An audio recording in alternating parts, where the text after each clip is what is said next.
और जहाँ पे लोग ये सोचें कि अब उनकी ज़िंदगी नीरस हो चुकी है, उनकी ज़िंदगी में बेजान है या वो आगे अब दवाई खा के पक चुके हैं, उसको जो आयुर्वेद के द्वारा हम रिहैब करने की कोशिश कर रहे हैं। और यही सबसे बड़ी बात है कि आयुर्वेद को सक्सेस की तरफ ले जा रहा है।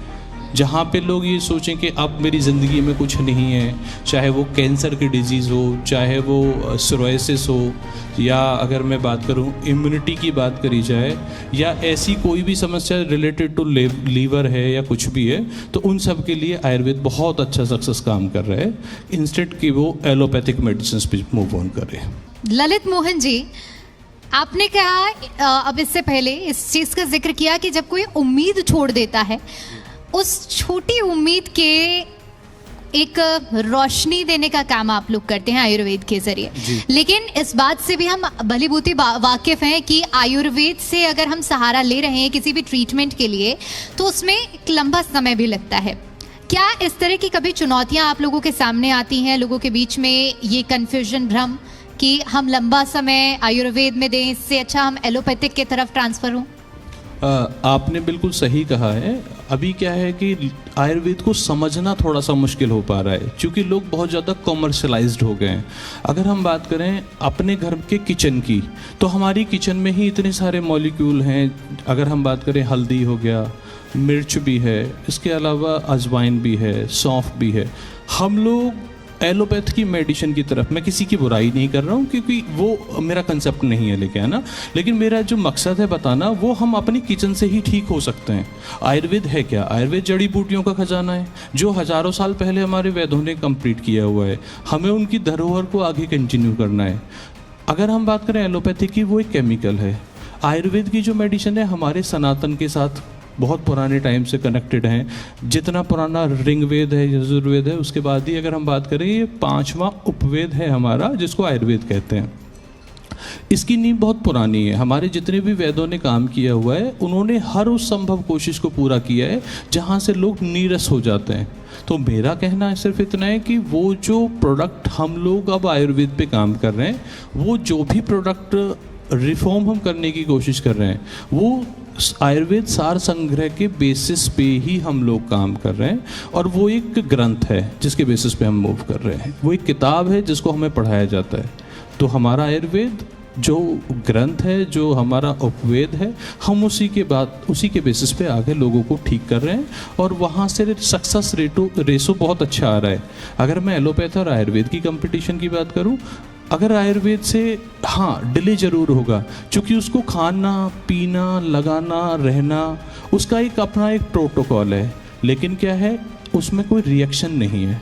लेकिन एक सर्टेन टाइम के बाद आप बिल्कुल ठीक हो जाएंगे, वो बीमारी रिपीट होने के चांसेस बहुत कम हो जाते हैं। ललित मोहन जी, चूँकि जब हम आयुर्वेद की बात कर रहे हैं और आरोग्य इंडिया के बारे में यहाँ समझने का प्रयास कर रहे हैं, एक आशा की किरण का तो आपने जिक्र किया, लेकिन किस तरह से आप लोगों के बीच में आशा की किरण बन रहे हैं? क्या आपकी ऐसी खासियत है? अगर मैं ख़ास तौर पर उन प्रोडक्ट्स के बारे में बात करूँ, तो क्या है जो दूसरे आयुर्वेद के ब्रांड से आपको अलग बनाता है? देखिए मैम, सबसे बड़ी बात यह है कि इस हिंदुस्तान में ऐसा नहीं है कि सभी अमीर हैं। मेरा एक कहना है कि हमारी कंपनी आरोग्य इंडिया उन सभी के लिए समर्पित है जिनके पास पैसे का अभाव है। पहली बात, जिनको डिजीज़ है और उनको सेवाएं चाहिए या उनको दवाई चाहिए, तो वो हमसे कनेक्ट करें। उनकी जिस भी समस्या का समाधान हम लोग प्रॉपर तरीके से कर सकेंगे, चाहे उनके पास पैसे हैं, कम हैं या ज़्यादा हैं। जो भी चीज़ें उनकी तरफ से जो भी चीज़ें होंगी, हम लोग उनकी सेवाओं के लिए तत्पर हैं। सबसे बड़ा फेस तो हमारा यहाँ आता है, जिसे ह्यूमैनिटी ग्राउंड कहेंगे। अगर हम सेवा करने के लिए, या हम कहें हम कोई भी हॉस्पिटल वर्कआउट कर रहे हैं, अभी हम लोग 9 हॉस्पिटल चला रहे हैं आयुर्वेदा के, जिसमें अनिरुद्धाचार्य जी महाराज के यहाँ पे जो हॉस्पिटल है वो हमारा ही है, हम ही रन कर रहे हैं उसको। नोएडा है और बुलंदशहर है, इस तरीके के हम 9 हॉस्पिटल्स रन कर रहे हैं। हमारे हॉस्पिटल में अगर कोई भी आता है ना, तो हम उसको ये नहीं कहते कि नहीं अगर पेमेंट नहीं है तो आप दवाई मत लो। हम कहते हैं कोई बात नहीं, आप दवाई खाइए, ठीक हो जाएंगे तब बात करेंगे। इसका मतलब अगर हम हिंदुस्तान की बात करें, सेवा की बात करें, आयुर्वेद सेवा का भाव है। अगर आयुर्वेद के अंदर कॉमर्शलाइज ज़्यादा हो जाएंगे तो सेवा का भाव खत्म हो जाएगा।